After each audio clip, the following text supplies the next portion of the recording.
Yeah, tell me you like never shut down your computer, right? Dude, I'm one of those filthy dudes who have like at least 20 plus tabs open at all times. At all times. Okay, like 20 plus, that's nothing, and you know that, right? Like, it was worse before. you know, though, there are people who have like this addiction to browser tabs, and they have like 500. Okay, I mean that's insane. That's like it's just too many digits. But what I tend to do, like most of the tabs are YouTube tabs though, like music and podcasts and stuff like that, because I wanna keep listening to them, and like the next day I kind of forget what I listened to the day before. Are you not using like on YouTube when you save something, you can save it to watch later? Are you not using that? Wait, what? You like when you have you ever noticed on YouTube when you're listening?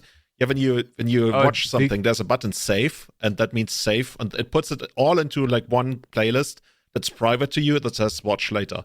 And I used it so much. You guys hacked the system. I didn't even know this button existed. Holy what? Oh my goodness. Yeah. You could even set up folders. Wait, so if what? you're like, oh, these are my car videos that I want to watch, and these are my this video. Who told you guys? Who told you about this the button? user Many years interface. Huh.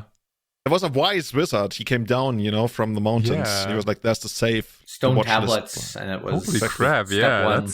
Now I wonder like how many life hacks there are out there that I don't know about. Yeah, maybe you should go to lifehacks.com and just see what's missing. See what's What new. should be some kind of porn website or something. Oh god. Yeah. Anyway, guys, what have you been up to? How's it going? And hello and welcome, by the way, to Everyday channel number 207. If you want to support the running of the show directly, of course, you can do that on not lifehack.com, but patreon.com/everydayeternal and give us all the money, support, love, and life hacks that you get. What's your favorite one? What's our current Patreon amount of money that you actually get? Well, it's like close. It's probably closing on like $8 a month, right? It's like basically 2 million or something. But that's not what we don't tell the taxman, right? This will get cut from the show notes, right? So it's fine. Yeah, you got. I remember like last year, I went out for dinner on company money. We had a nice snack. By the way, that was a great restaurant.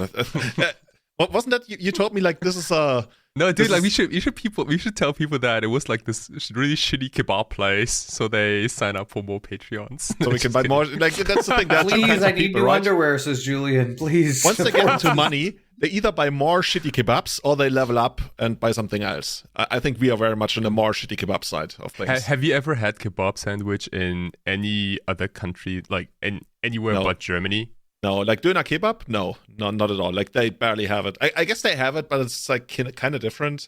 They call it something else. They call it like kebab. Oh yeah, I think like Döner kebab is how you say it in Germany, and Germany only. I think. But I think kebab is just where everybody else says. Yeah, but kebab is such a wide variety of things, right? Whereas Döner, like in the 90s, I had one of my best friends, Recep.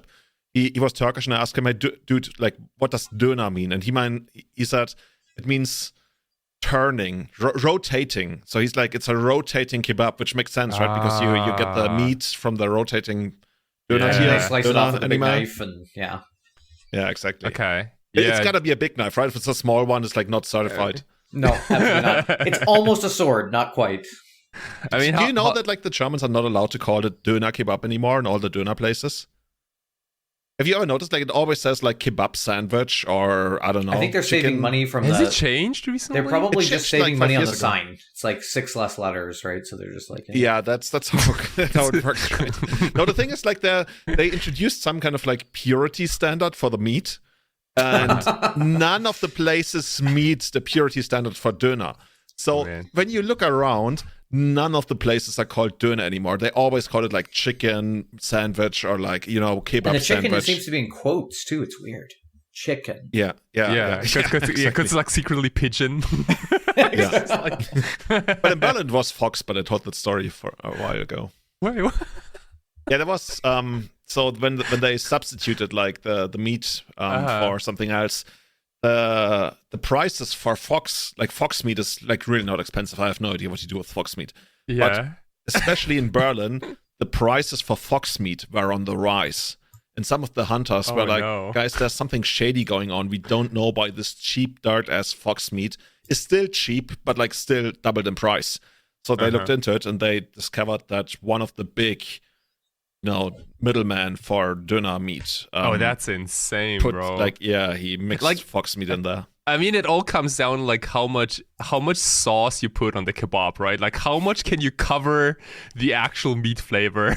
Just putting. I feel like this is very close to Soylent Green's people, and it'd be like Döner kebab is actually just the elderly ground up and reserved.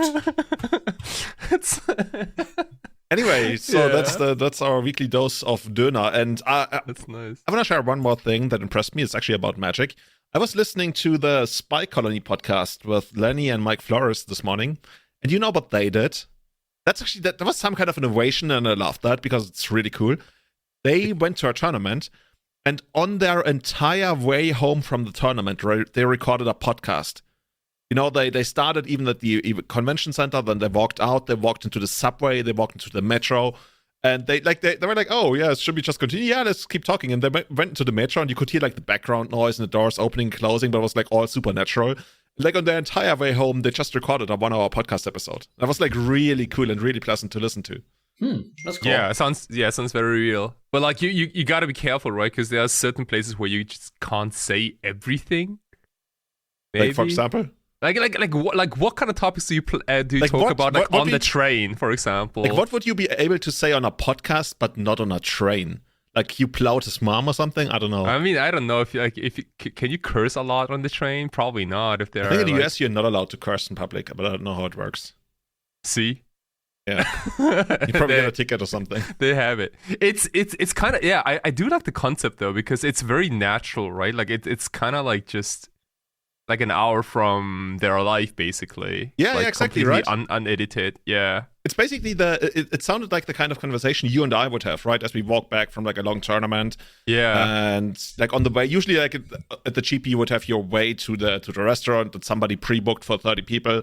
And then yeah, dude, absolutely. I have it like sometimes like when you're on a road trip to a Magic tournament and then after the tournament it's probably like around 9 or 10 p.m. or so and you're on the way back to where you came from and in the car I mean there's a lot of it's like a nice mixture of like a lot of shit talk and about like my deck sucks so much right now versus like the dude I destroyed everything and like it's a lot of like this really cool like fresh talk and just feedback about like the entire event, unfiltered and best kind of conversations, right? Yeah, it's kind of nice. And like I sometimes do like, why don't we have a mic right now?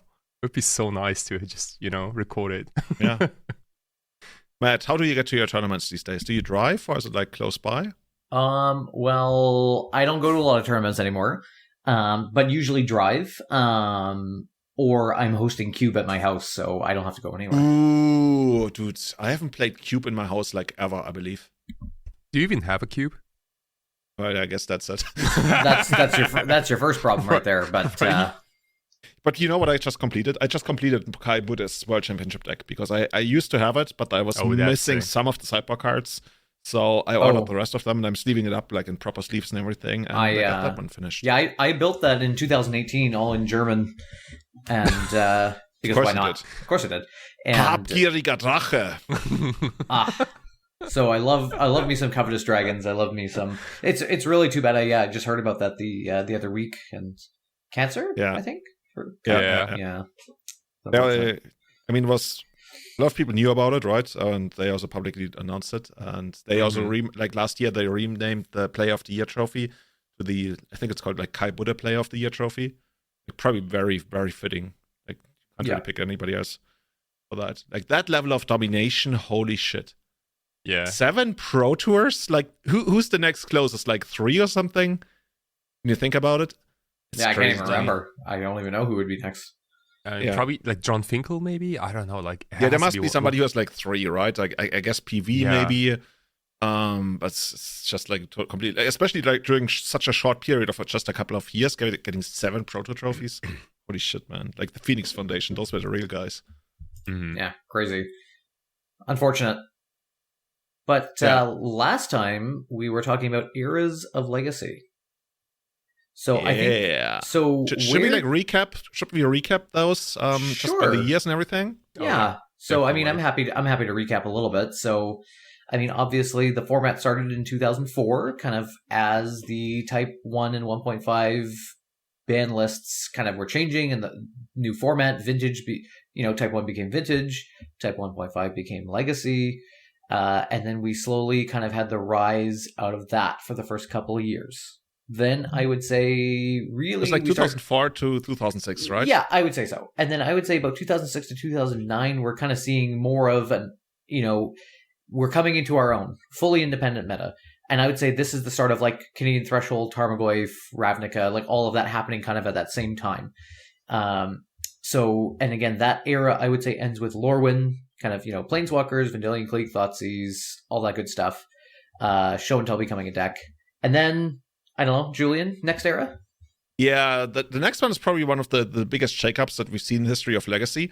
So that was around 2009 when we got Shards of Lara block, which basically boosted green into being one of the most playable colors in Legacy, whereas previously it was like, That one lasted until around 2011. Like some of the most influential happenings in the history of Legacy happened there. GP Madrid, of course, Blue-Black Reanimator, Storm, like not only the Epic Storm, but also Blue-Black Ad Nauseam coming into its own, and also seeing the banning of two of the most controversial bans in the history of Legacy, I want to say, in Survival of the Fittest, of course, as well as Mystical Tutor.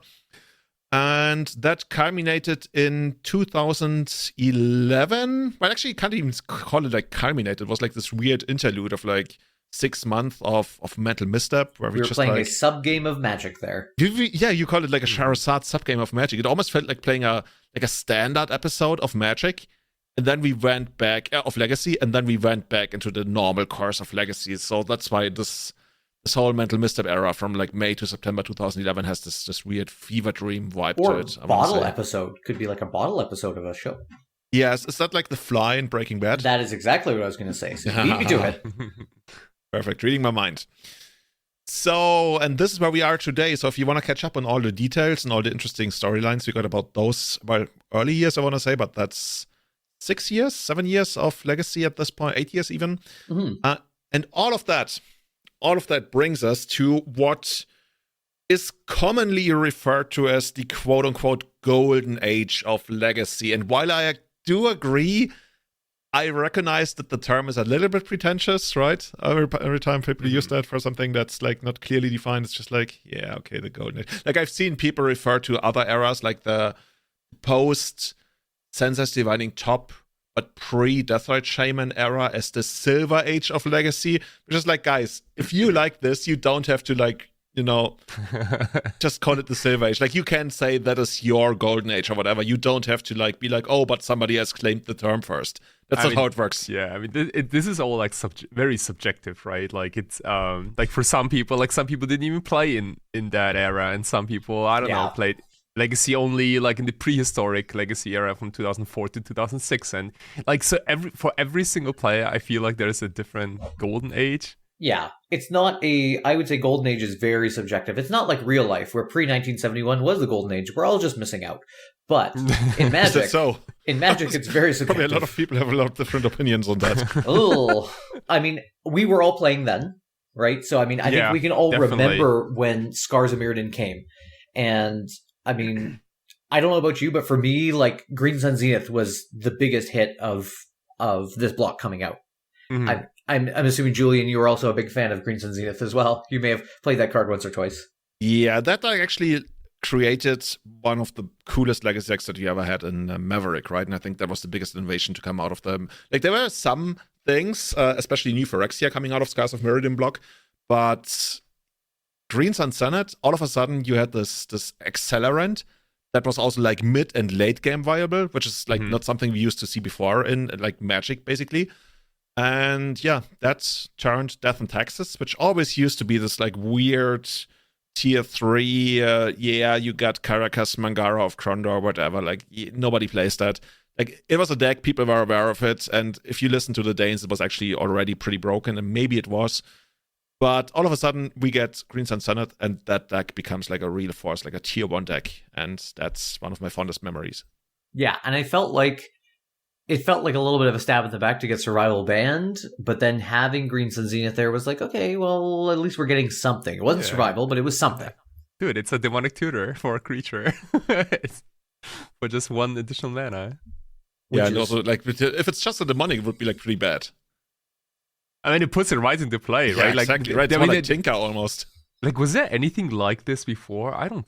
Because, like, we got so many, like, similar spells later. Yeah, so Natural Order, Pattern of Rebirth. There's a couple of Food Chain, I think, does the same thing. Defense of the Heart. Yeah, Defense of the Heart. Like, there's a few... There's Code of things. Calling, also. Yeah, Court of Calling. Like, it's very expensive. This was very good. And I would say, like, coming from the kind of the mid-range perspective of the format, like a lot of decks, like Green Sun Zenith slotted, even if it wasn't a 4 of, like even in mid-range decks as like a 1 to 2 of, just like an extra tutor, it allowed you to run tutor packages. Like, again, having, say, even access to like 1 Scavenging Ooze and then 1 to 2 Green Sun Zenith was like, okay, well, at least I've got this weapon now to kind of bring out, you know, I think I made a lot more techy in that mid-range, but also Emrakul.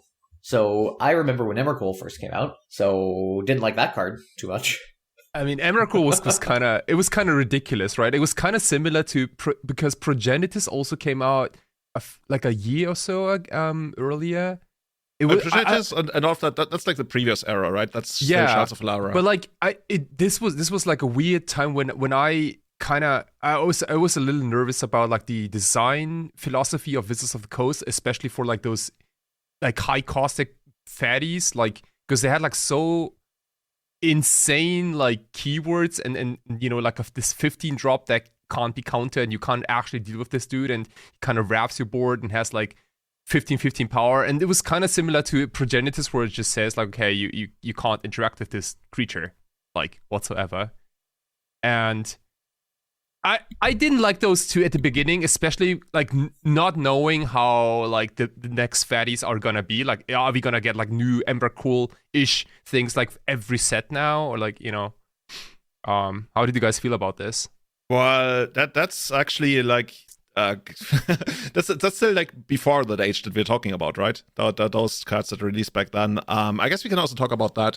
So you're right that both Emrakul and Progenitus were the first time that we saw something really powerful, rather untouchable, to come out of these potential like cheat decks, as in like show and tell, sneaker deck, and everything. Whereas previously, like we always talk about like how Woodfall Primus was something, or like very early on when like it wasn't really a deck, like Sarah Avatar potentially. Progenitus was the first one, and then of course Emrakul was the completely broken one. But that's more like that's basically part of what ended this era, right? So you guys are basically talking about a card that was printed before this era and a card that ended this era. So I would say, I'm trying to steer it towards the golden age. Yeah, so I would say like in this time before, I would say Emrakul brought the end of this era. Like I would say like Neither Reliquary was a great card. Like your tutoring stuff, we're in mid-range heaven.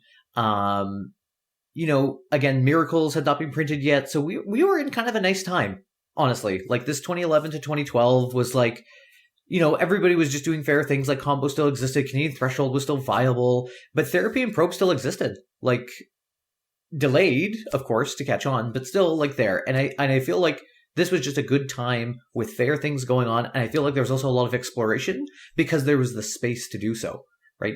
You didn't have the pressure of Emrakul and Gitaxian yet. You know, those are starting to, you know, once those start to come out, and I would say the exploration is a lot more, I don't know, pointed, right? Because really, in late 2011, that's when Innistrad comes out, right? Like, end of the year 2011. Yeah. If I'm confirming. Which decks were you guys playing back then?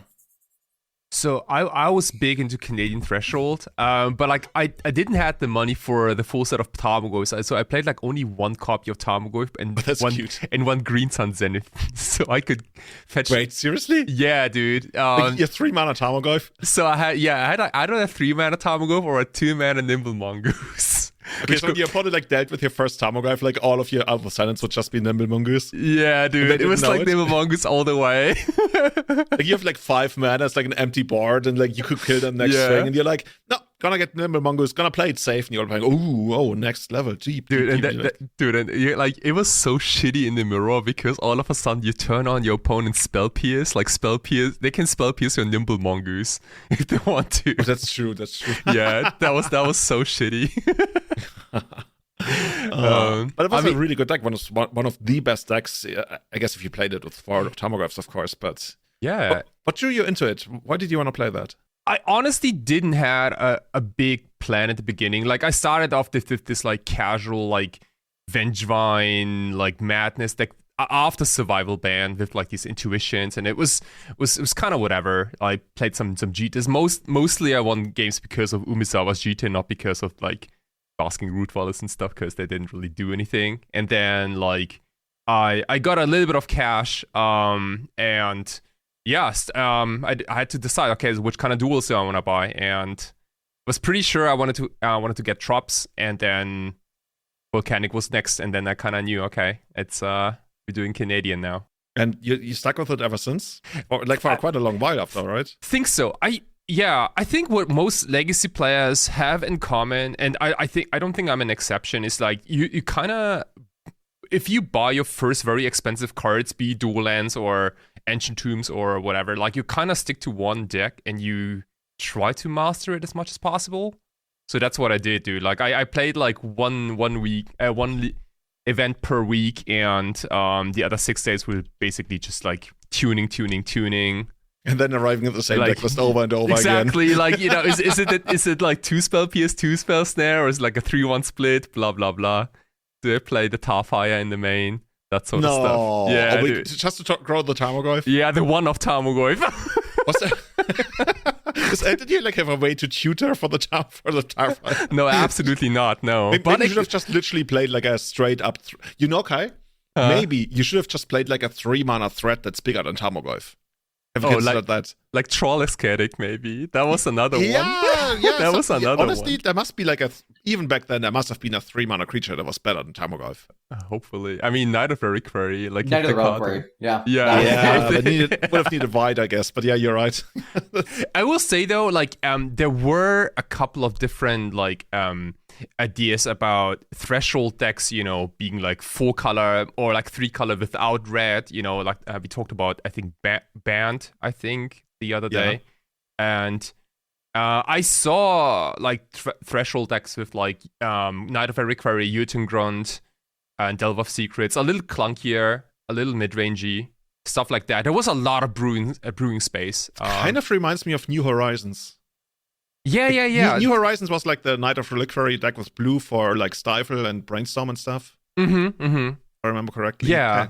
But I don't know whether I played like Java. I probably couldn't afford that, but I mean, some people might still have done that. Definitely. But like you used your Stifles differently, right? Like you didn't use the Stifles to disrupt your opponent, but like rather to get ramp to Reliquary mana, basically, to go up to 3 while your opponent's still stuck on 1 land maybe.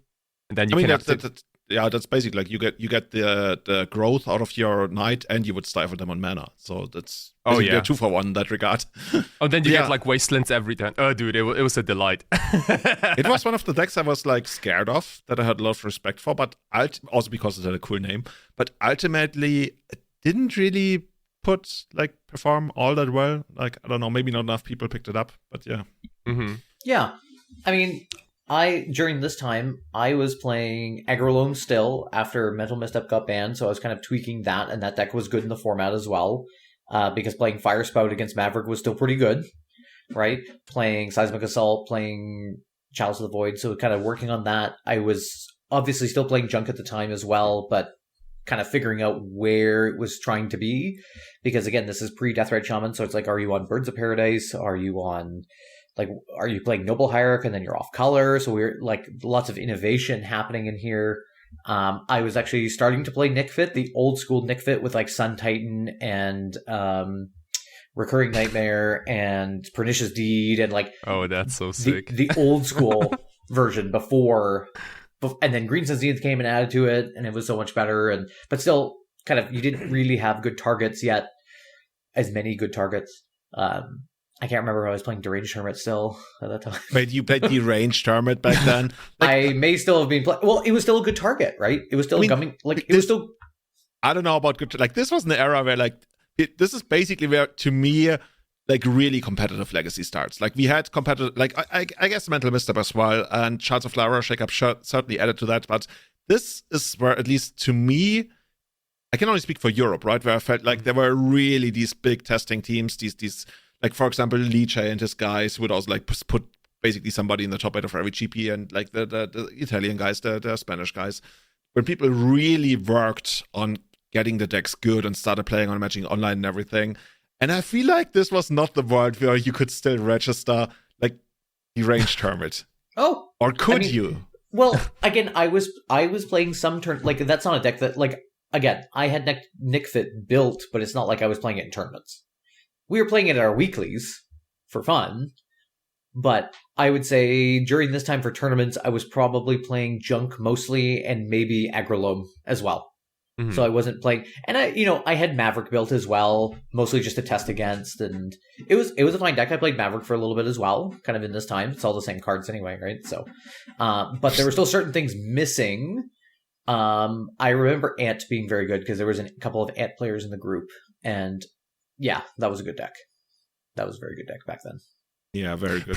Probably because of Cabal Therapy and Gitaxian Probe, right? Mm-hmm. Actually not. Like, Cabal Therapy, Gitaxian Probe was really not very much explored back then. I remember like GP Amsterdam, right, which to me is always like the centerpiece of that entire era in October 2011.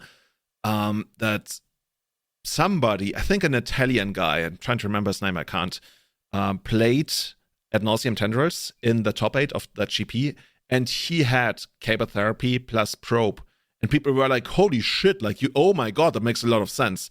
Whereas previously, that wasn't really a thing. Like, I mean, when we say that wasn't a thing, it still means, yeah, somebody somewhere might have done it. But it wasn't like something that was commonly adopted by the community. And I want to say this tournament is actually the turning point. So I guess in that regard, you are right. This is like the era that created the therapy plus probe interaction in the wild, and like commonly amongst all players.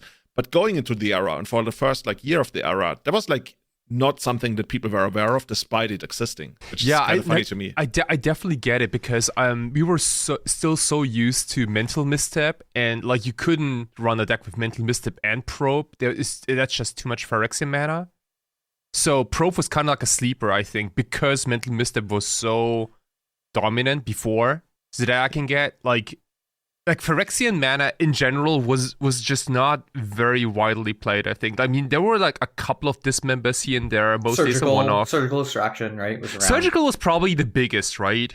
It's actually also like works better with therapy, even though like you don't really put them together in the main deck. But yeah, it's honestly like ultimately, I guess we just can't say why it took a year for it to catch on, at least. Mm-hmm. Like actually more than that, because it was legal before. Like we really can't. Like otherwise, I don't know. I have no explanation other than people just like not doing it, not figuring it out, being scared of it. As you say, maybe the life loss is an issue. The biggest discussion I remember back then is that people say, oh, we can build like 56 card decks.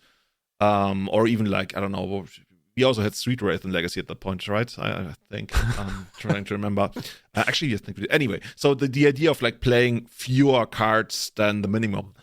And the main argument against cards like Probe that would allow you to do that was that, yes, you get to play with the 56 cards, but your mulligan decisions are going to be so much worse, because you might not fully know which hand you are actually keeping. Dude, and I see the point, but I think also that argument was somewhat overrated. But I think that's... No, but like I get you. It's like the classic of like you have a 7-card hand, 2 of the no lands, but 2 probes. Do you keep on the draw? Right? Oh, it's right. Like, it's the yeah. I guess the answer is yes.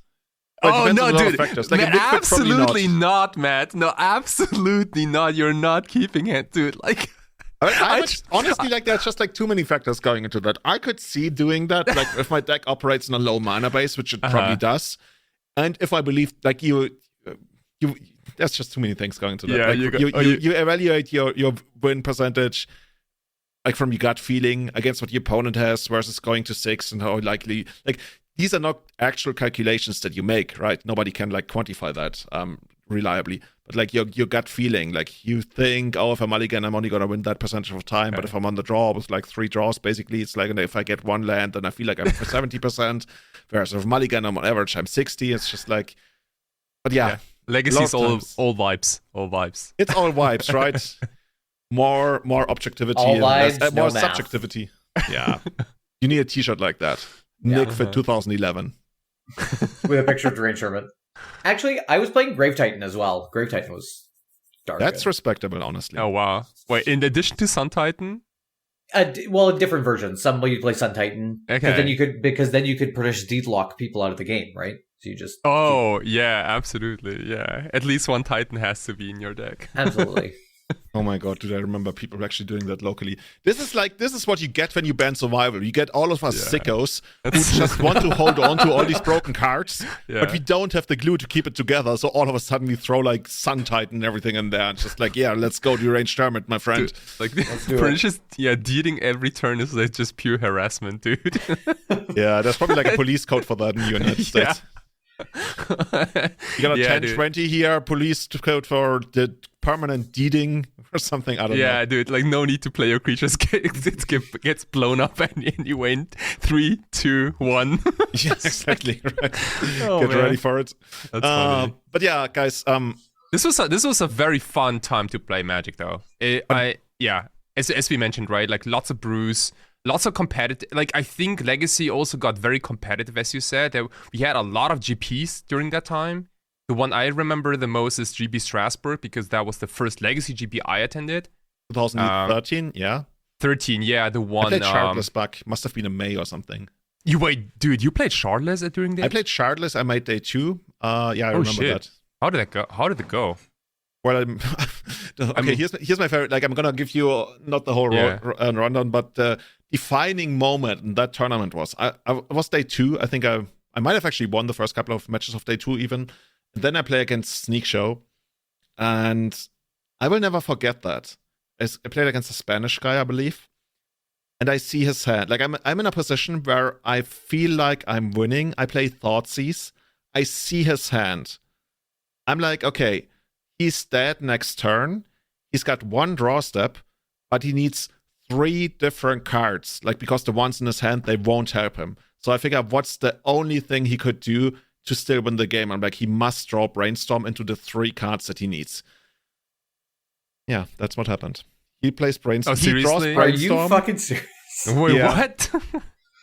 So you're saying like he had like no combo pieces in hand? He needed run. He had some stuff in hand, like protection, I believe, but he needed like 3 things. He needed a daze and 2 combo pieces, because he only had enough mana to basically like use a daze.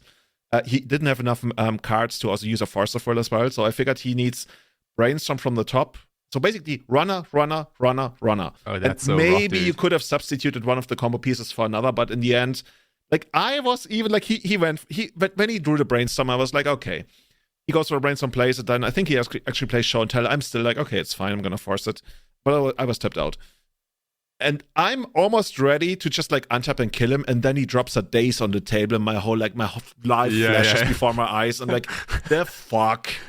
Like, the fuck? What is this? But yeah. This reminds me of a time I was playing against Rug Delver at this time, and he had used 3 bolts out of 4. He was dead on board.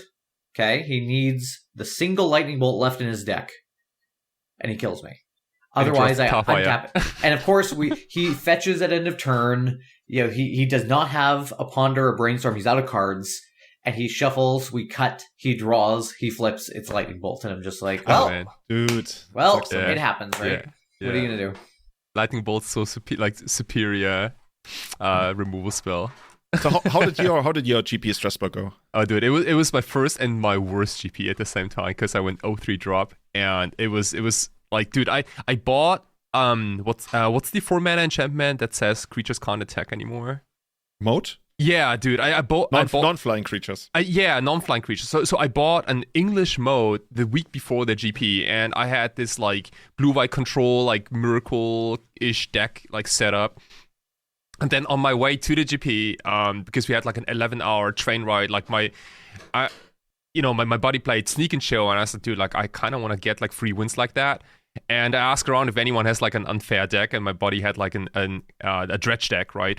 And I spent the next 10 hours reading dredge primers and submitted this dredge deck to the event. And guess what? I forgot to dredge. I just drew. But like all the time? No, not all the time, but like more than once. But like, I get to 6 mana. But dude, I like more than once, dude. I just went to my natural draw step and I just drew a card, and it was like this stinkweed imp, and like, dude, I was like, motherfucker. Such a bad card. Come on, please. Yeah, it was really bad. Yeah, that was my So don't talk about it. So I was mostly in front of the feature match area because like I was a Jacob Wilson fanboy back then because he played Canadian and. Oh, he wasn't in the top 8, right? I remember. Dude, he made it to the top 8. He made it to the finals, bro. Like against Thomas Innerwolzen. Yeah. And there was Michael Bonder playing in the semifinals. Like he also played out in Texas, of course. And when he won his quarterfinals against I can almost Christopher Brunner. Yeah, he actually kicked out in the win-in. He won against Jan van der Vecht on Sneak Show. Guys, if you haven't watched that epic game, you have to go to YouTube and try to find it. It's the most epic. Like I think the video is called like Surviving 2 Emrakul attacks on YouTube. It's got to be somewhere. But this is ridiculous, dude. It's so crazy to watch that. That was when Innerwolzen takes 2 Emrakul hits and still wins the game, right? Oh, it was Innerwolzen. Yeah, I think it was Innerwolzen. Yeah, I remember Bonder because he did how would you call that? Oh my god, I don't know the English name. When you do like a somersault but on the floor, you never leave the ground. Like breakdancing, kind of. No, come on. Like in German, we call it fucking Purzelbaum. Holy shit! If you is it where you roll? You roll over your head on the floor. Oh my god, guys! I don't know. Like we gotta somersault. No. Yeah, but like when you do a somersault, you jump, right? Yeah, I think so. Yeah. Yeah, but when you do it, like, okay, I'm looking it up on this. So you guys call it a roll. A roll. Like holy fuck! Like how do you not like have a forward roll? Yeah, that's apparently the name. Okay, English. Come on, we need to talk. You need like a fancy name. We call it fucking Purzelbaum, which is like a dropping tree or whatever you would call that. Like roll. Just like you need more flavor in your language. Seriously, it's just a regular roll. So he did a forward roll when he won. Okay, yeah, that's newsworthy. Very epic. Yeah. Yeah. Also, by the way, there was also Raphael Levy in the top 8, and you know what he played? No. Oh, was he? Oh, I didn't know. Yeah, maybe. He played Blue White Miracles, but he also played Chase Beleren. Ooh. Oh, that's so sick. And I talked to him, and he said he played Chase Beleren because you can run it out a turn before Chase the Mind Sculptor, minus it, and then if the opponent ever played their own Chase, both would die, and you're up a card. Interesting. So it's like preemptive removal for the opponent's Chase that also like basically cantrips. Oh, interesting. Okay, so you never plus Jace Beleren, like you always minus and then just wait for your opponent to. Yeah, I guess you could like minus it twice. Like I guess you could like minus it twice, and then if the situation like allows for it, you would plus it and then minus it. Like basically the way the card was intended to be used. But originally, like he said, yeah, it's like 3 mana, so it comes down a turn before. So all of a sudden, your opponent needs to spend like 4 mana and a card to remove your Chase that you already cantripped on. Like it's just like. Any which way you slice it, it's a terrible deal for them because you only spend 3 mana, and then you untap into your own Chase, right? So it's just like I thought that was like pretty genius. I like it quite a lot. Definitely. Yeah, like mana curves are quite important. Yeah, like you can clearly see like this man has drafted a lot. Well, also one of the most successful Magic players of all time. Yeah.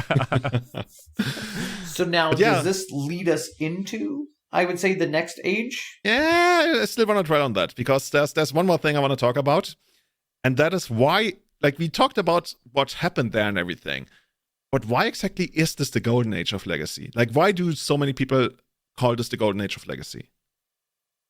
And I don't want like cop-outs. Like, what was about? What did you guys, or do you even agree? Maybe you don't agree because I do. That this was kind of like the golden age of Legacy. Like, what was something that you loved about that you ended up missing? I don't think this is a golden age of Legacy. Ooh, okay, shots fired. Yeah. I'll let you guys make your points about why it is, and then I'll maybe say why not. Maybe Kai also doesn't think so. Like so. no, like I would stretch the golden age a little like longer than just 1 or 2 years. Like it can kind of start 2010 all the way up to like 2016, 17, 18 or so. Ooh, although that's the golden millennium. No, one era only. That's the whole point. You can't say I enjoyed playing Magic for the last 12 years. That doesn't count. Like it's like it's one distinct area. What was the best time of your life? Oh, basically from when I was 5 until like 32. Those were the days. Very specific. I mean, this was very fun to play. But I also like kind of miss the Golgari cards, like Abrupt Decay and stuff, which came like later. Yeah, that's basically the next era, right? Yeah. Should I go? Because I do think that was the golden age. Okay, so, sell us on it, Julian. Sell us. I do agree with Kai that basically this great age kind of started earlier. We already talked about how like the Shards of Lyra thing very much shaped Legacy to this day, even in many ways. And without the mentalist misstep, like Fever Dream, I guess we could even like go all the way back to like 2009, 2010, and then to me there's a very, very hard cutoff for the next era afterwards in like 2012, 13. That's why this is like the opening date is negotiable. The end date very much is not to me. And the reason for that is that back then in that age, not only did we have like a reasonably defined meta, I feel like all the top decks were all looking to play very good Magic. I think we all agree Canadian Threshold, for as like stifling and like annoying it can be, it's still very good Magic. Green Knight Maverick, to me, is like the poster child of like actually like this is the the meme Magic as intended by Richard Garfield. I think this is the closest to it in many ways. Yeah. I can totally agree with that. Like there were no like ridiculously long drawn out games, for example. Like except all for the Green Knight Maverick mirror. Yeah. Oh yeah. I guess you like break most that with Thrun, but that's okay. Continue. Oh, dude, Tron was such a boss, such an end boss, dude. But like most games, like you had almost doesn't matter which deck you picked. Like I think you had game against almost any deck in the format.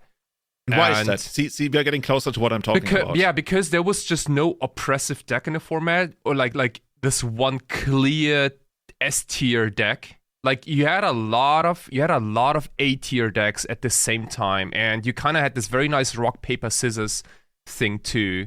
And what did neither of them do? Like, let's say we have like 12 decks that are really good that you can pick and not feel ashamed for. And what did neither of those decks try to do? Lock your opponents out, maybe. Yeah, I feel like every deck could play Magic, right? Every deck could play Magic against almost every other deck. I want to say like the big thing to me back then is we had all these very playable decks that played good Magic against themselves. The third one, of course, of the big three back then is Esper Stoneblade, which is the closest to like a control deck we got back then, with like Zealous Persecution and what have you. Yeah, that was a fun deck. It was the bane of Maverick. Like it played like Perish, and it's just like, but you could play against it, right? You mentioned Thrun. There was like a weapon against that deck. Yeah, and exactly. All of that was good Magic, right? You didn't go into a game and like by turn 2 you feel like, oh my god, we're gonna play 10 more turns, but it's basically garbage time almost. I want to say that there was, with maybe the exception of Doomsday, which was somewhat underplayed, but there were like 3 people in Europe who played it, like Emlyn, Christoph Alzheimer, and Jo Maria Card. Yeah, exactly, Liche. Those were like 3 Doomsday goddesses or something. Yeah. Or gods, not goddesses. Yes. Yeah. So maybe that deck. But even then, like that was a lot more complicated and didn't really see a lot of play. Other than that, even the best combo decks, let's say if Hivemind, for example, had its breakout performance in the hands of, see, I'm actually not bad with names. He made top 8 in the GP Amsterdam as well. But even Hivemind, like for example, let me give you 2 examples for Maverick. You would look at a deck like Maverick today and you're like, oh, you get like destroyed by Reanimator, you get destroyed by some kind of like stack combo deck that doesn't usually use many permanents. Not the case back then. Reanimator, not laughable, especially now that like they got Gitaxian, which was like the first step to making it so that maybe a single creature is almost enough to turn the tide, right? But in the grand scheme of things, we talked about this last time, Reanimator still needed like 2 or 3 creatures to win a game, and that gave Maverick a lot of play against it, especially with Knight. It's just like constant back and forth. You anticipate which creature they're gonna get. You're trying to anticipate whether they're gonna have something like Submerge or Needle. Like you try to next level. There was like no atomic bombs being constantly dropped. There was no. I guess the best way to say was there was still a recovery, right? You could come back in games, and I feel like that's, of all things, that to me was the best part about that era, where I felt like comebacks were more common and earned. Yeah, definitely. I can agree with that. Yeah, and because comebacks were like possible, you were also allowed to keep a wider variety of hands, opening hands, I think. Like, especially with a deck like Canadian Threshold, which I played a lot back then, like it was also totally okay to keep an opening hand without like any threats, basically, but like cantrips, maybe a little bit of removal, counter spells, and you're gonna figure it out, during the game. And that also speaks for a format a lot, if you don't always have to aggressively mulligan to your best possible start kind of thing. Yeah.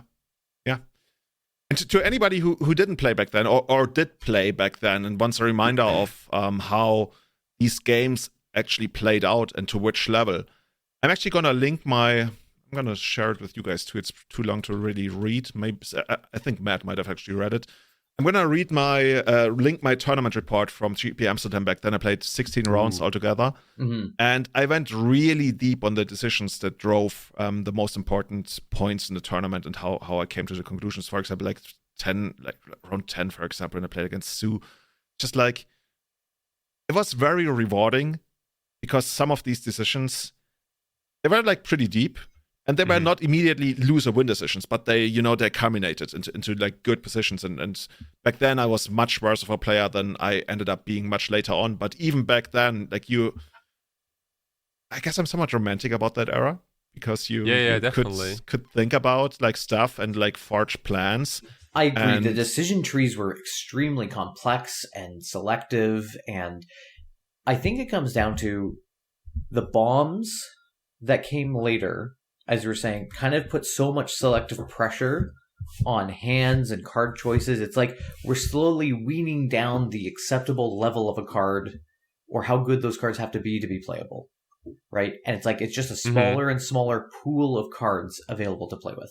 Like the format seems more and more solved later on, right? It's like if you're not playing this, why are you even playing? Are you just showing up here to have fun as opposed to trying to play real Magic? And I feel like, is that the argument you're making, Julian? Like back in those days? In parts. The thing about like the formats later on being more solved and that being a bad thing is always like a bit tricky because I have to admit that back then we weren't as tagged out and had like all the possible versions of all the possible, like for example the therapy probe interaction, right? Was like it took quite a long time to catch on. So I don't want to say that like we could play more because there was less pressure on us. I mean, part of that is true. Part of that is also like while we were competitive, we still didn't push the format to the absolute max. But the way we shaped and pushed the format resulted in a meta game that was incredibly enjoyable. For example, this is the poster child to me of if you say you made like dual decks, you know how Wizards used to make like dual decks for different editions. Like, this is one of those eras. If you pick the 5 best legacy decks back then, it would probably make for some of the best gameplay out of all the eras. And that's why, to me, it very much is the golden age. And you're right about like bombs and everything. And that's why like I wanted to push that discussion about bombs to the end because you guys mentioned Emrakul and Progenitus. And by the way, you were right. Of course, Emrakul was printed before that age. But the end of that era, why did that era end? And to me, that is when we had these bombs like Progenitus and Gitaxian and Emrakul, it was still kind of handleable to a degree. Yeah. But once we move into the next era, and that is the Miracles era from 2012 to 2017, everything changed. Okay, Fire Nation attacked. I have one more thing. I think I mean, and we'll get into it in the next bot, but also Delver for me. Because I would say, like, you were talking about, like, when did the era start versus for you, when did the era end? And I think we can definitely, I feel like we're slicing the salami very thin to figure out, like, but I feel like we're in the same era where I feel the same way. It's like yours is maybe just a little bit, maybe one's mine a couple sets or a couple, like a block or different, but I agree. It's like handleable threats. And I felt like that changed things. Mm-hmm. Yeah, and maybe it's also like worth noting that like we were very young back then. I actually just saw a picture of myself from back then, and I wouldn't call that guy very young. I mean, you're bald, so it's kind of hard to tell, maybe. Yeah, you're right. but I think I'm correct if I say that the majority of legacy players were in their early 20s or like mid 20s. During the quote-unquote golden age of legacy, and we are now in our like mid 30s and 30s, right? And like, dude, we had like so much just power in general. We were very awake, like didn't like hold on to anything from the past or anything. We were kind of flexible in terms of deck building. We were very curious about decks and the strategies and all of that stuff. And we also had a lot more time back then to consume much more content in basically like written articles back then, I think, and Star City games. I was gonna say, right, that's about when we started getting a lot of like written content and some of the early videos. I want to say the early videos started like around 2008-9. Exactly. Dude, like watching like the Star City games on the weekend if you couldn't be there. Yeah, I remember that. I mean, like we devoured them, right? Like we had so much more time than now. I think it's also like then, like that was the most important thing in our, maybe not everyone's life, but maybe besides school for me, that was my other thing that I was doing, was playing Magic. Exactly. But to me, it certainly wasn't my other thing. It was the main thing I did. And then there was your university. Full-time, Legacy was like our full-time job, kind of. Didn't even feel like a job. It was basically my full-time life. And then uni was just like something on the side. Exactly. I was rarely ever so tuned to, like, for example, leading up to the tournament, like I was testing with Jori Huka. Shout out to Jori from Finland, who was back then probably one of maybe the best legacy player from Finland, until he got like sucked into some kind of like custom commander format. It was just like, it's so funny to me. Like, anyway, we tested like crazy on Magic Online for this tournament. We ended up being, I think, 88th and 89th out of like over like 2,000 players or something. It's just like always felt cool to me that we were like testing together so much, and we ended in the exact same spot. Oof. Anyway, that's a different thing. But yeah, just to I think you're very much right. This is maybe it feels like the golden age of legacy to me, because now that you say it, I spent so much more time in the era after, like so much more time. It's actually embarrassing. I just realized, oh my god, the era after 2017 to, well, in my case, to all the way to 2008, like 2012 to 2008. That's when I guess part of it is because I won the Bazaar of Moxen, right? I was actually like gonna stop playing like competitively, and then I won that, and then everything changed. That was actually the era. Holy shit! Like I spent like 2 or 3 times as much of time in the following era. Oh yeah, but dude. the groundwork was laid in like the golden age. Yeah, you were definitely on a heater. Yeah. You want to move over to the next era? Yeah, very much so. After we spent like 1 hour on that. Yeah, let's do that. Okay. I think you spent enough time on the golden era. Let's move on. Let's move to the shit era. Okay, here we go. I disagree. Okay, so I disagree. It's so funny. So I it's would so funny say, because like the show notes say the miracles era, and you said, okay, let's move over to the shit era. So again, Innistrad block gets printed late 2011, and what do we see? Fucking Delver of Secrets. Anyway, let's move on from that. Delver of Secrets, Snapcaster Mage, Liliana the Veil, Gristlebrand, Terminus, Entreat the Angels, Cavern of Souls, Crater Hoof Behemoth, Past in Flames, etc. I like how you're making it so as if you're like making those cards up in your mind when you're actually just reading our list. Well, because you just put Cavern, and I'm like, shit, what's the rest of the name? Is it like Beastie Cavern or something? It's been a minute. Okay, so I would say big thing for me, what I noticed is like the threshold decks got a lot faster and a lot better with playing turn 1 Delver Pass. Was just like, oh, because in the past it was Nimble Mongoose as a 1/1 go, or Ponder go, and now it was like, oh, we have Threat on turn 1. And that to me felt a lot like when back in the old days when people went Goblin Lackey Go, you're like, oh shit, I better be doing something. And I felt like Delver really was like the same feeling of like, fuck, I better be doing something. Oh yeah. Absolutely. And then I think most like archetypes got very pushed, no? Because of Innistrad. Yeah, I feel like the pushing, especially like Delver and Snapcaster, because Snapcaster also changed all those decks because now, like say Stoneblade decks and stuff, were just like, oh, I'm playing 4 swords and I'm playing counter spells and blah blah blah, and then you're like, oh, and I have Snapcasters to bring them back as well. So you're just like, oh, so like now you're just under this constant threat of now the graveyard is so much more of a resource as well, right? And there's so much more removal on the table or counter spells on the table. I don't know. It just felt like that was tough. Yeah, so you mentioned Innistrad, and that's basically when all of this started. I want to say that, what's it called again? Everson restored the 3rd episode. Dude, what's it called? Expansion. 3rd expansion in the block. That's the thing. So I feel like Everson restored as the 3rd expansion that set. That's actually the one that did the most damage in many ways. But the entire Innistrad block altogether, that's one of the biggest changing points. And I feel like before we get into like what it looked like and what happened, I think like there are 3 things that changed fundamentally, which is why I feel so strongly about this being the cutoff date for what we call like the Golden Age, or as it turns out, I call the Golden Age on our cast.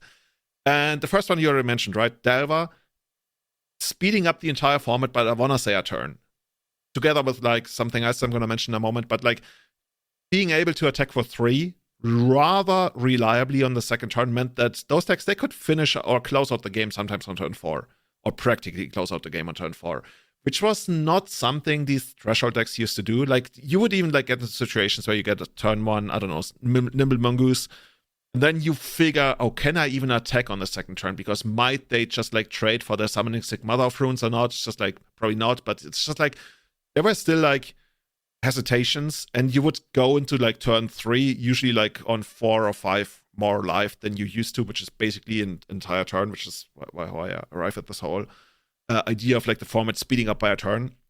And of course, that pushes on mid-range from the bottom, right? You can go below decks, you can go over the top of decks. Though that mid-range festival that we kind of had in the previous era, all of a sudden, like, decks, the tempo decks have an easier time going under you, but also because they're a Snapcaster, they can now go over you even easier. Because you know this concept, right? You play a mid-range deck, you're up against a blue-white control deck. Of course, yeah. Do you play into getting blown out by playing like 2 or 3 creatures? By a mass removal spell, Engineered Explosives, Terminus? Or do you wait and slowly fade away against swords, Snapcaster swords? Because that's another thing. Like, you try to play it safe, you try to be the responsible player, and all of a sudden they have 6 life and you have 6 lands and you have no creature. It's a very slim.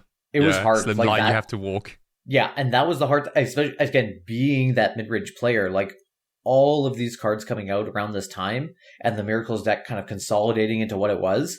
I would say pre-printing of Deathrat Shaman / Abrupt Decay, that was a hard format to exist in, because you're just getting it from both sides, and that very much so, yeah, and that was not fun. Yeah. Now there's the third thing, and the third thing to me is we already touched upon it when we said Emrakul and Gitaxian and Progenitus, I guess to a certain degree, and that is Combo probably entering its best era up to date in Legacy at that point. Previously, like, Combo was a part of Legacy, and I think if you never played before, you probably don't know a Legacy format where Combo is not nearly as good as, like, it then ended up being, like, for example, Past in Flames. That was just, like, such a hard card to beat for also, like, Grizzlebrand. Grizzlebrand, to me, is the poster child of that era. Even though it's crazy to me, it's not seeing play anymore in Legacy today, but there's, for as much as I hate Miracles, there's probably no card, other than maybe Delver, that represents the change that happened to Legacy back then when Grizzlebrand was printed. Because all of a sudden, all of these one-shot combo decks with Show and Tell, Sneak Attack, they could exist, whereas previously they needed, like 2 or 3 bullets to close out the game. Totally. Grizzlebrand, if it ever entered the battlefield, your chances of still winning, like, went down, like, I don't know, 80-90% or something. And that's what heavily shaped the way you could play quote-unquote fair decks. You either ignored it or you had like an absurd amount of like sideboard slots, but the real answer was you don't play those decks anymore, at least not in the same way.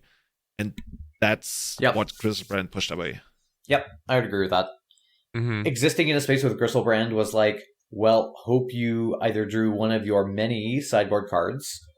Like, I remember playing against Sneak and Show at that time, and just like, what are you just like responding with Swords to Plowshares to a Griselbrand activation? Okay, cool. They gain 7 life. And they just draw another 7. Yeah, and you just go again. It's just like, okay, great. Like, fantastic. Like, now, so it there was definitely a futility, it felt like. And the futility against Griselbrand sometimes gets Terminus, sometimes Entreat the Angels out of nowhere, Delver, Snapcaster. Like, all of these were just like, oh, it was just like this inevitability. So you either were in a situation where you were just trying your best, having fun, and you just got crushed and you were like, whatever, or you were really, I think, joining some of the bigger boys at the table. And I think a lot of those like tier 2, tier 3 decks that you could probably get away with playing some technology back in the, like, we'll call it the golden age, as Julian likes to say, that were still playable, I think were no longer really all that playable. Yeah, that's true. Like, for example, there was a time when people played, like, let's say, Punishing Fire Maverick for the mirror. And I mean, there's a reason that eventually went away, because, like, the mirror went away, but also Punishing Fire, while okay, like, you're not really keeping up with miracles by casting Punishing Fire, not against, like, Chase and Counterbalance and everything. Just like, yeah, you might, but it's not a thing. Like end of turn, like Entreat for 4 or 5 Angels and stuff like that. And you're just like, oh, good, thanks. Miracles was really rough, and like I was in Japan when the Avacyn Restore set came out, and it took a little bit for players in Japan to find out that playing creatures on the board was just not a winning strategy anymore. Just because you can nuke the board at instant speed for 1 white mana at any time.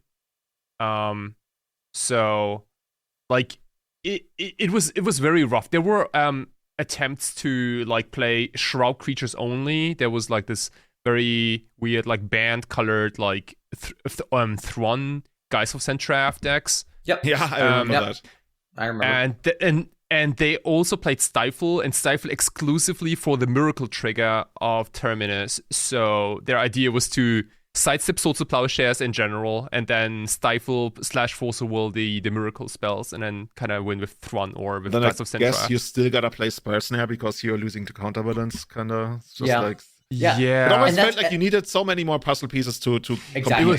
It was very rough. Yeah, it's definitely rough. Yeah, that was a rough era in that time.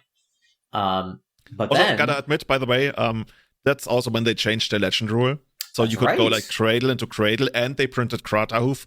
So this is when Elves did become a tier 1 deck, and basically stayed one until the even shortly after the banning of Deathrite Shaman.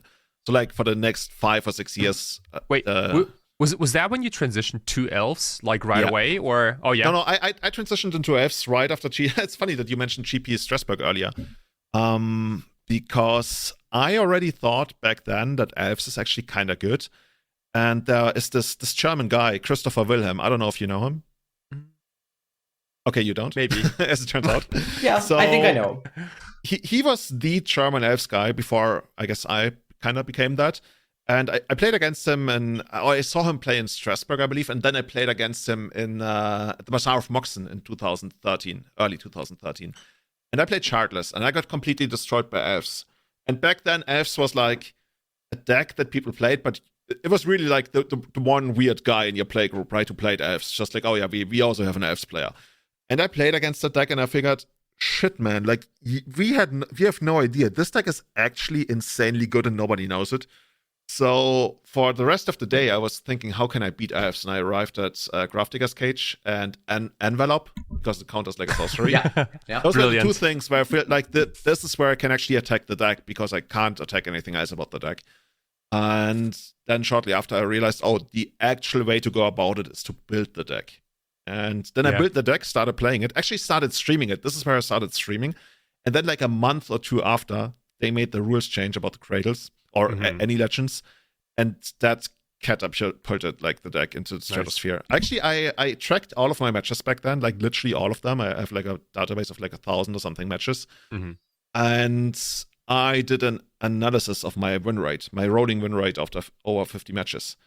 And that's by far the biggest spike I've ever seen in my win rate throughout my entire career.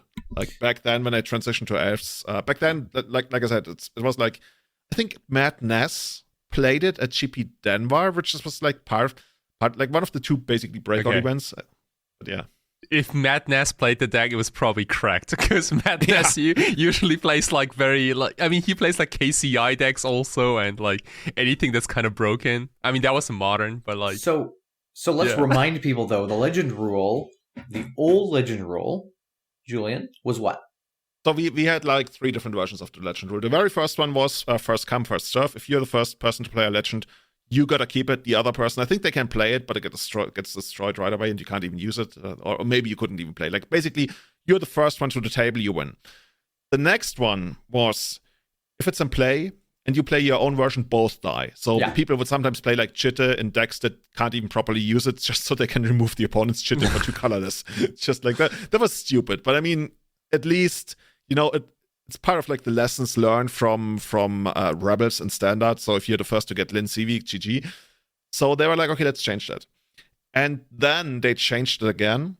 And they allowed you to keep one of them. So the last person to play the legend, which is basically, the complete opposite of how it started out. The last person to play the legend gets to keep it. So you played your Cradle, you tapped it for mana. Or I guess you already, okay, let's say. So you have your Cradle in play, you tap it for mana, then you play another Cradle, you get to keep the new Cradle, and also tap that for mana. So it's pretty good. Very easy to like get, Green Sun Senate mana for Kratov or something. That was completely broke. Or even just like continue fueling your Glimpse turns or something. Yeah. So just to be clear for people who didn't play maybe before that change. Yeah. So in that regard, during that era, I was very like vocal about like Brainstorm being the best card in Legacy, but Cradle being the most powerful card in Legacy. Okay. Yeah, I guess Cradle, that makes sense. Yeah, Cradle felt like playing Vintage and Legacy to a degree, whereas Brainstorm, was. Tolarian Academy is a broken Magic card, and like you also got Crater Hoof, right, as an actual like nice win condition. I think Julian was probably creating more mana than most people were with Tolarian Academy, though. So, so I don't know. I'm gonna say Cradle here probably takes the cake. I remember those matches where the opponent would look at my board and he'd ask, "How much mana can you make?" I'm like. Well, yes. You just say yes. You see them counting, like they count in their head, and they're trying to like do the fancy math, and they're like, "Okay, I can see you can make 8 mana." And I'm sitting there, I'm like, "I can make 76 mana right now." Just like, close enough, I guess. Close enough. It was a great time. But actually, I say it was a great time, but it was also a horrible time. It was the best of times. It was the worst of times. Yeah, but that's true. That's in many ways true. But while I feel like the gameplay got worse, the scene got infinitely better, which is kind of like a weird position to be. I wonder if it was like, it's like this black hole drawing people in of like, look how powerful this is. And people are just like, oh, the power. I can't look away. This format. Oh, look at all the broken things that are happening. I mean, I agree. Part of that is true.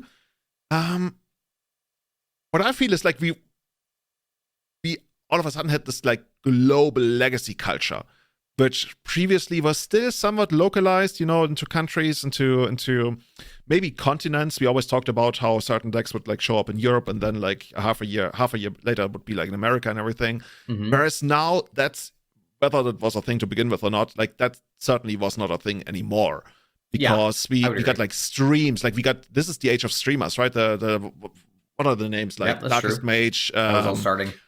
Bara, Mark Koenig, of course. He started out being called Gay Jesus of Nazareth.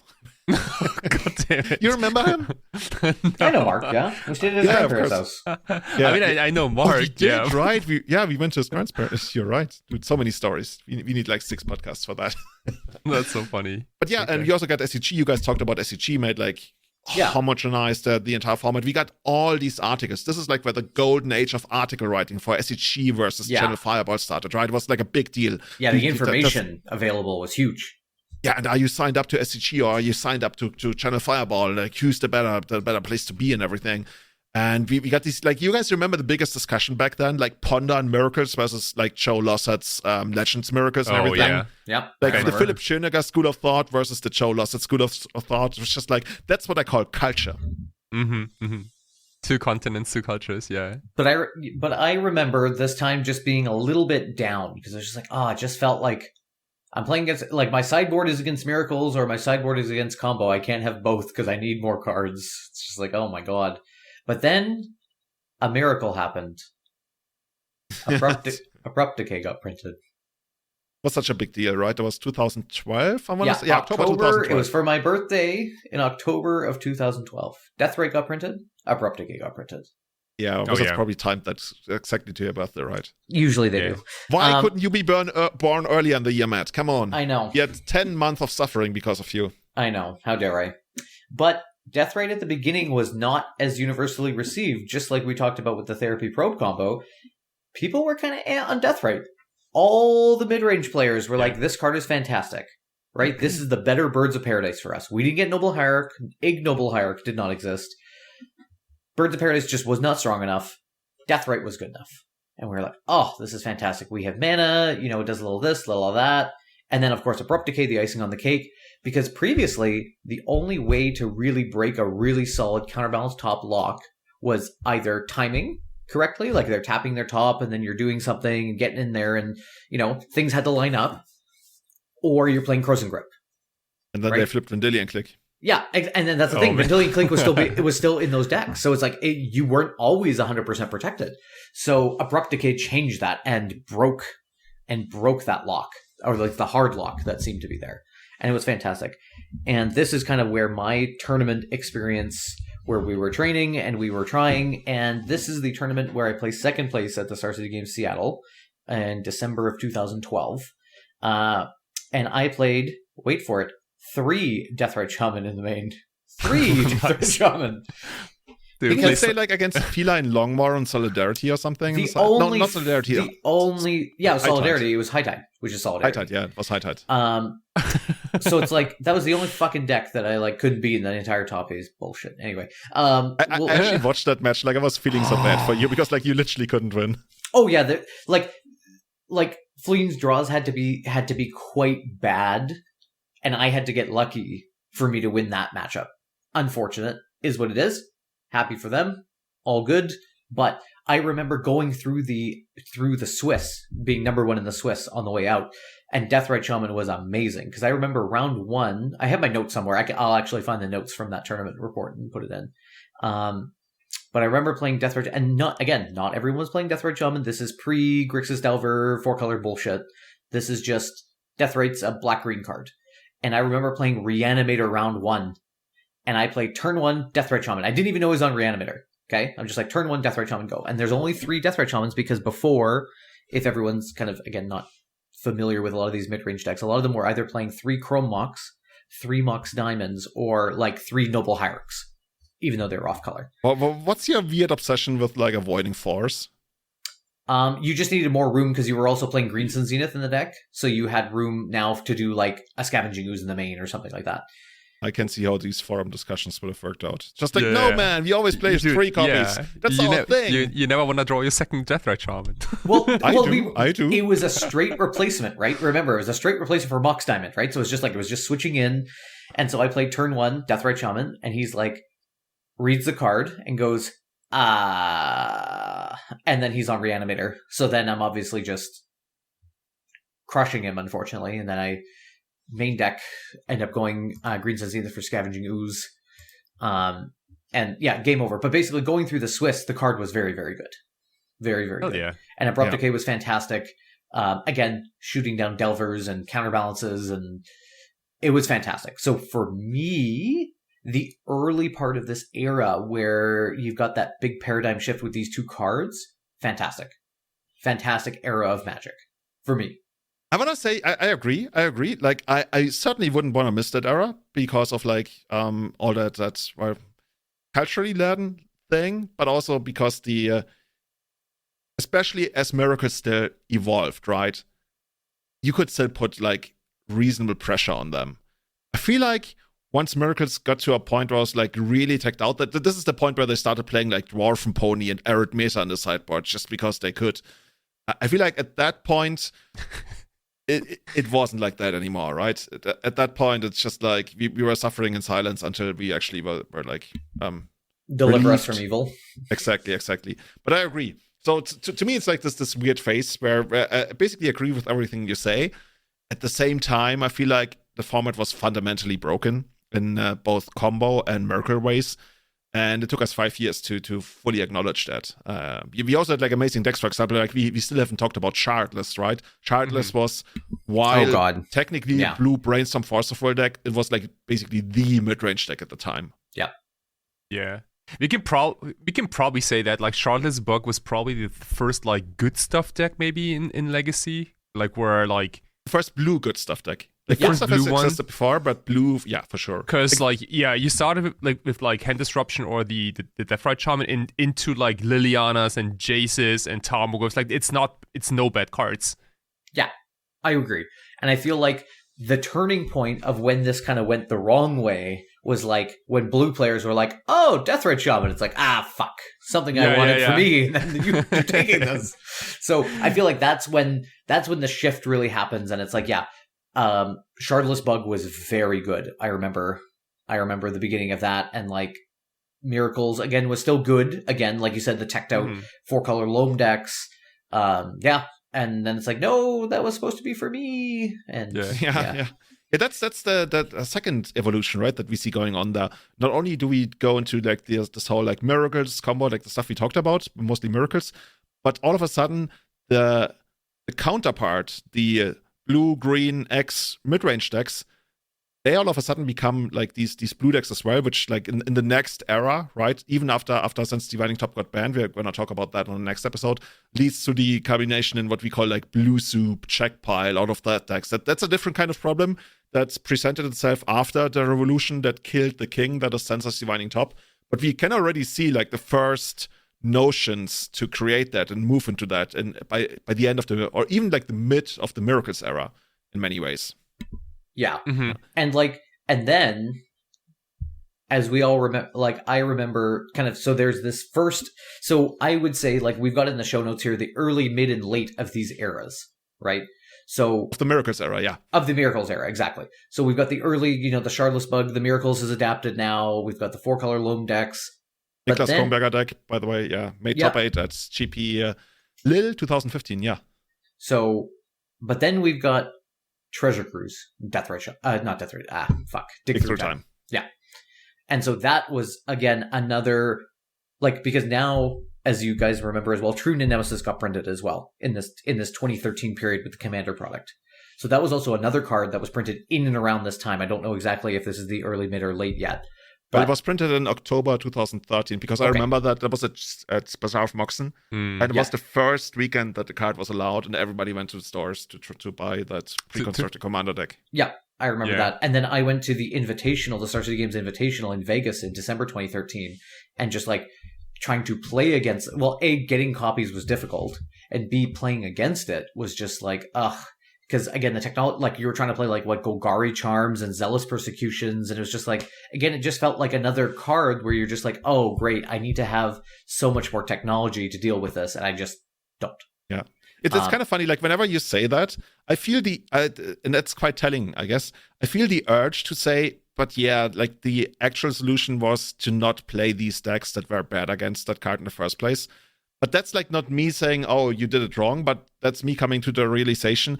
That's what actually sucked about that, right? That's what sucked about True Nemesis, because you could fight it, but the overall better, I guess, EV play was to not play those decks in the first place, and that's why it feels like we lost something. And I feel like that was the whole, like if we talk about this from inception, right? Type 1.5, the whole point was a non-rotating format, right? Decks stayed the same for a long time. I wasn't trying to buy cards every year with every set that came out that totally fundamentally changed the metagame. but it felt like we were starting to get into a situation where like new cards got printed, and then all of a sudden we're just like, oh, I can't play this deck anymore, or I have to change this deck so much this deck is not really what it used to be anyway. And that was happening at a quicker and quicker velocity. And I think that was the issue. That's very much an issue. Like, we can see that, right? We talked about how Miracles came out. The very next year, we got Deathwatch Shaman and Abrupt Decay. The very next year, we move into what's basically the mid-sub-era of the Miracles era, and that is when we got Treasure Cruise and Dig Through Time. And what's it called? Khans of Alara? No, shit. Khans of Tarkir. Khans of Alara is going to come out next year. Yeah, those cards are pretty busted. I remember, Kai helped me out, your fellow Berlin brewer, Carsten Cotter, right? Carsten Cotter, yeah. He used to write for Star City every now and then. So much respect for that guy, because he really like proxied up Treasure Cruise when everybody was just like theory crafting, or what is this card? Because back then, right, we got spoilers, and like it took quite a while for the card to become actually a thing. He proxied it up. He just started playing, and he wrote this article back then where he said, okay, this is just like the most broken thing since sliced bread or something. I don't know. It was basically just Ancestral Recall, and you're just like, oh, good. Yeah, and we were all like, oh, but how many fetch lands are we gonna crack? How many can't? Is this like, I guess once a game you get it off. Like, we were so behind on that, and he just literally, like, he proxied it up, he played it, he predicted it's broken, and it turns out he was right. Yeah, dude, like, I mean, the first, like, because we also didn't, like, whenever a card came out, we did almost never tried it out as a 4-off. Like, we kind of started, like, you know, with 2-offs, 1-offs, 3-offs, like Matt, for example, like even like back then, like when Delva came out, like I tried it as a 2-off, for example, first. And it was kind of similar with Treasure Cruise, right? And I remember Carsten's article, in his first deck list was a blue-red Delver deck that had 4 Treasure Cruise and 1 Dig Through Time. It's like 5 of them. Yeah. And like I remember, like I read through the articles, like what the hell is going on? Like, how are you ever gonna cast all these spells with Delve? And then we played it like the next week, and it was the first Treasure Cruise cascaded into the next one, and so on and so forth, and it was just so smooth. And I don't know, I feel like not many of us tried new cards as 4-offs or even 5-offs immediately. Maybe. Actually, I don't remember like which other cards came into the format that people didn't immediately pick up as 4-offs. Well, I think it was also like, what is this replacing? And people were like very hesitant to be like, well, I don't know what this is replacing. Like, what is this strictly better than? And I think it's also the attitude. Maybe it's just like, oh, well, this is a non-rotating format, so we really, we have to give it some time. We really need to test this. Whereas I think people like Carson Cotter and other people are like, no, this card is busted, and and I'm going to show you why. I mean, we were also kind of attached to cards that were already in our deck, right? So whenever a new card comes out, we're like, okay, so what are like, we only have like 2 flex slots in our deck, so I can only play this card as a 2-off maybe in my deck, because all the other slots are fixed. And like breaking decks down to, okay, this new card might fundamentally change the deck skeleton, maybe, which like Treasure Cruise did. And it's funny you say that. I mean, and that just didn't. Yeah, I mean, but there were not enough of us who were like brave enough maybe to kind of break decks like apart maybe. I say it's funny you say that, because during that era I was the complete opposite. Like, I couldn't be happier to just like completely, like back then, elves, right? Turn over everything, try something out. Like, I ended up in so many different versions of elves. Like, the worst one I ever produced was like punishing elves. But I played elves with yes, you're laughing now. I also played elves with like Chase the Mind Sculptor, which was insane because they could play turn to Chase the Mind Sculptor. Oh, that sounds insane. Played against Miracles that could put into play like some weird. They put Iona into play on the first turn, and then I untapped and I made a turn to Chase because I had played like I think Quarian Rangers or Burklos maybe. Yeah. Oh no, they played Show and Tell. That's it. That's how I got to 4 mana on the second turn, and then I just like bounced it. Oh, that's so gas, dude. Chase the Mind Sculptor and elves. Yeah, I played ad nauseum in the sideboard of elves, so I could like try it against Miracles, because I noticed that I would always get them down to like 1 or 2 life, and if I could like abuse the storm, I could kill them through counter. Like, I was happy to tear out everything all the time, but at the same time, and I mean that's part of it, that was also by far my most degenerate era, like ever. It was like my by far most like crazy successful era. But yeah, I played like I'm not gonna lie. There was a weekend I played 75 legacy matches on Magic Online in 2 days. God, you're crazy. Yeah, but you could also like double and triple queue and stuff. I was so fucking degenerate. It's like not even funny anymore. That's why, like, people would sometimes later come to me when I still like did coaching and everything, and they're like, I want to get like as good as you with elves, and like, I don't know how you actually start coaching people in that way, but I always ask them like, how much is it worth it to you? And like nobody really had like an answer. They're like, I just want to get better, which I guess is fine. But if they say I want to do what you did, it's like, okay, do you really? Because I'm not sure I would do it again. Yeah, how many hours? Handle it. Yeah, that's what you tell them. How many spare hours do you have per day? Exactly. Okay. So yeah. Sick, though. To me, that was like, when I got something new, I want to try it. I want to try it hard. I want to try it all the time. Mm-hmm. And I guess Carsten felt the same in that regard. I didn't really do it all that much with blue decks. Yeah. But yeah, when you say that, I would also say the Treasure Cruise, that was I think the very first time that a tempo deck could speed race a storm deck. That was not a thing back then. And the Blue Red Delver, it had like Monastery Spheres and like and the probes and the Thought Scours and all of that, and also Fire Blasts. I think 2 of them. Some of them would even play 2 copies. Yeah, you're right. Yeah, and that deck would it killed on turn 3 sometimes. Quite often. So all of a sudden you could kill storm opponents without even having a single counter because you were just faster than them, and this was never the case before. You know what else this allowed tempo decks to do for the very first time? Play 0 Wastelands. I guess, yeah, but something else, something fundamental that even to this day, tempo decks don't really get a legacy, and when they do get it, it's basically almost always broken. Oh, card advantage. Exactly. Yes, yeah, that was big. Yeah, Delvo decks were not supposed to get card advantage. And all of a sudden, they had like broken card advantage to single blue. And that was just like, you remember when these decks, it was so funny to me because there was also these like slightly more mid-rangey versions that played Young Pyromancer, for example. And when they played their cantrips, the best thing they could find in their cantrip were more cantrips. Yeah. Which to me always felt like that's like fundamentally, that's like not good gameplay. If I find a do nothing card, so I can spend more mana on a do nothing card just so I get a free Lotus Petal. Like it's basically like you squeezing the cantrip and there's like a Lotus Petal coming out of it every time, and like sometimes even a creature. And it's just like it didn't feel good. And that's that. Mm-hmm. And of course, Dig Through Time later, after Treasure Cruise was banned, I want to say like it's the nail in the coffin for all the like non-blue mid-range decks, because that was their thing, right? They still had like card advantage. They could like try to outgrind these blue decks and treat the Angels on one side and Treasure Cruise and Dig Through Time on the other. Those were like the 2 things pushing those decks even further out, along with I guess the broken one-shot combo decks that we got. Okay. I think those are just like so many things that shaped how you would play Legacy in a very different way from ever before. So for you two guys, like in particular, this was kind of like a shitty era for you, right? Yes and no. Like gameplay wise, yes.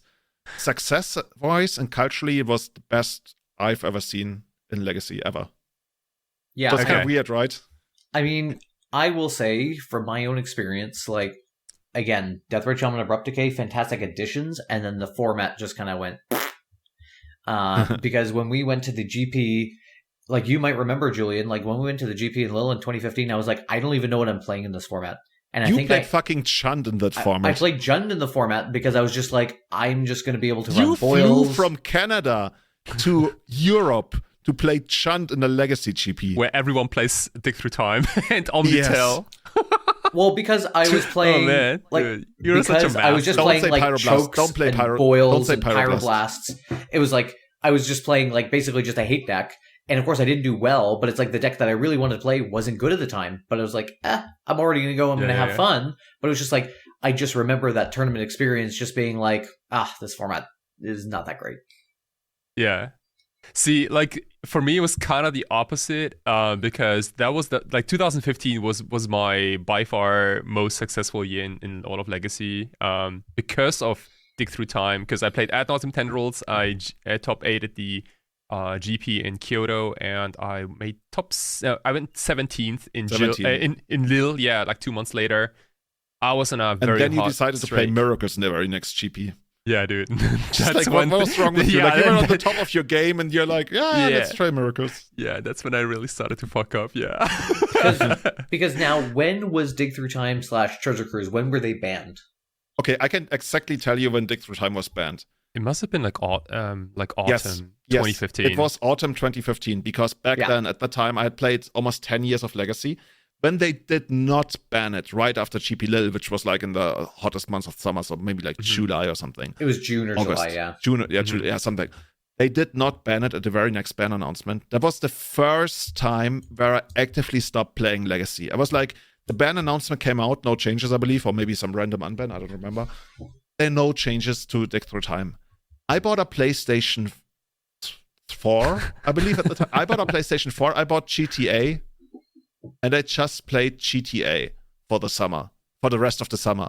Because I felt like this is so stupid. I think I didn't even stream all that much anymore. Just like, this is so clear. This is so incredibly clear that Dig Through Time needs to go. And you guys did not ban it. I have no idea how I can ever trust you again. And then, next ban announcement comes around, and of course, Dig Through Time is banned. That was like, I almost felt like violated, because it was so clear that the card needed to be banned. And then they banned it, and then I was back on, I almost want to say the train, like the train is Proto, I guess, but I was back on the grind. The Dig and Cruise were banned at the same time, right? No. Dig Through Time was banned after, like in the early 2015, like after the GP in New Jersey, where basically dominated the entire format, and then we realized, there's a bigger beast to slay, and that's Dig Through Time as well. So Treasure Cruise was banned early 2015, and then and then Dig finished up. Yeah, I couldn't remember. Yeah. We lost a whole year of our lives to these stupid cards. Yeah, and then after that, after they were banned, it's like, okay, now it's kind of like back to our regularly scheduled programming of what we had before.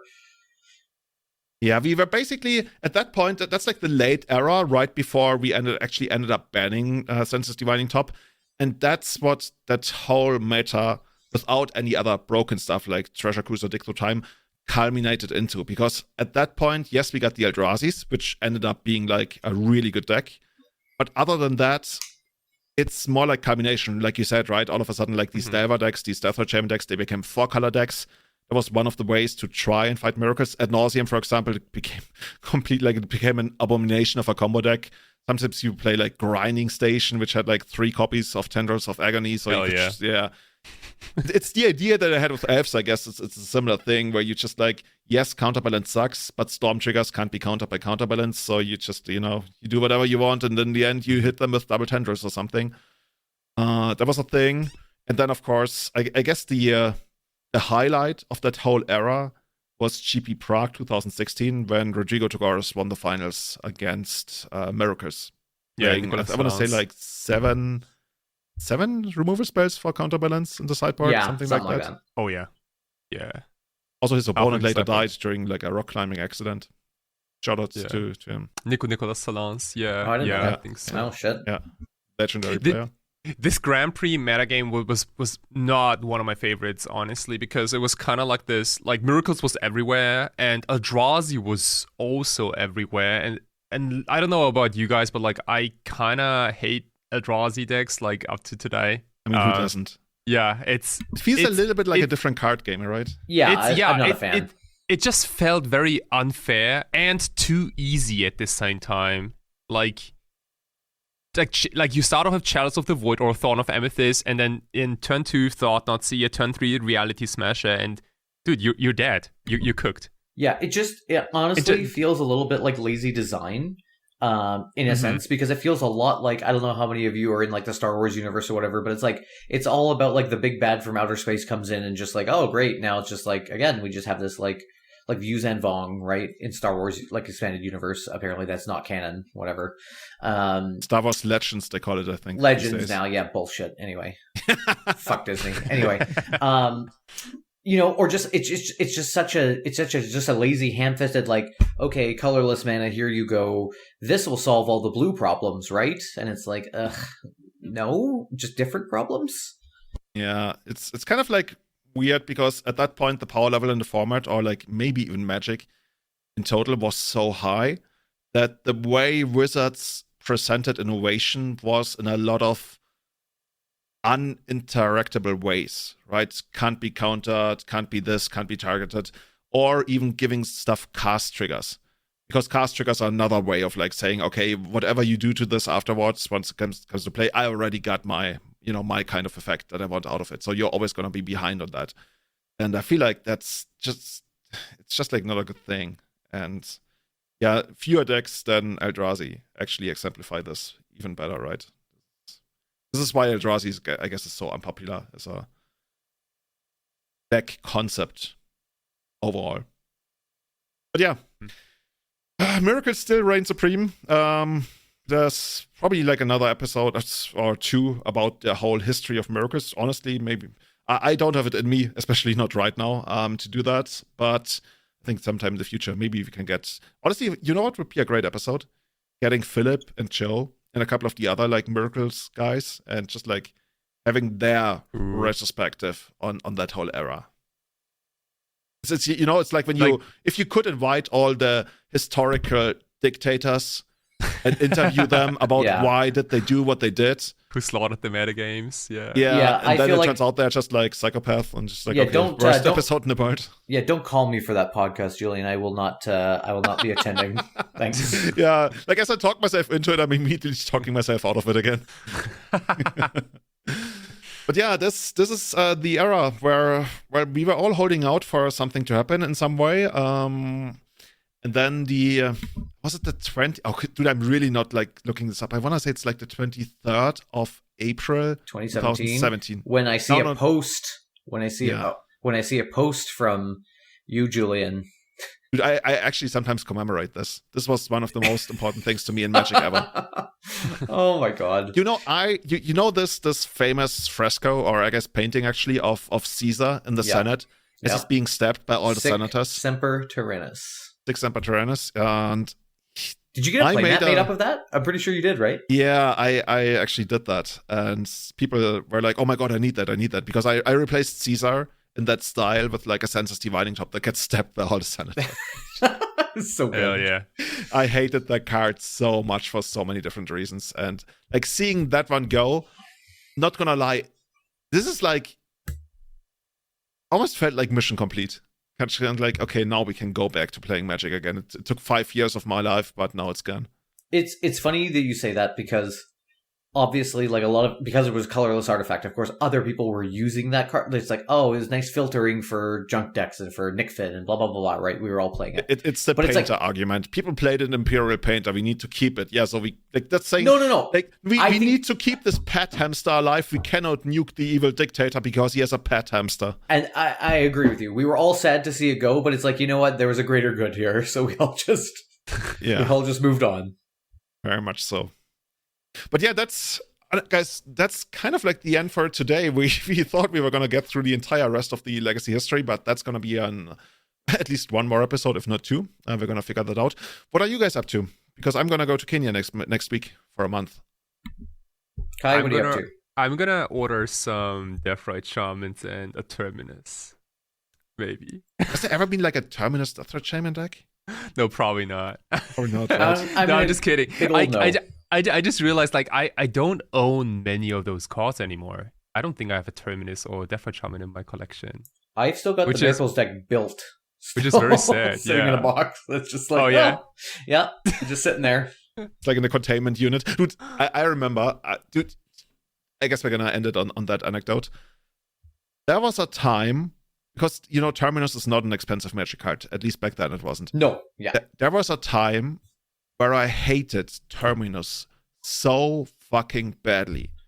I actually went on Magic Online and tried to estimate how much it would cost me to buy like 6% of the market or something. Just like, I was like, maybe I can just like buy all the copies and like make it go away. It's just like throw money at the problem until it disappears. Yeah, that's just like, I never followed up on it, but the desperation for me to actually consider that for a moment, because the card really wasn't expensive. I was just like, I knew something had to change, right? So, what can you say? Cool. Okay, somebody's getting a call. Yeah, sorry, guys. All good. All right, I gotta run. So I guess we're gonna call it a day here. Next episode, we're gonna record from the Berlin subway. Sounds good, dude. Sounds But good, you're gonna dude. make it work, right? Talk about Grixis Delva. I'll come over and we'll do that. I gotta run, guys. I'll let it upload. Awesome. See you guys. Bye bye. We'll see you soon.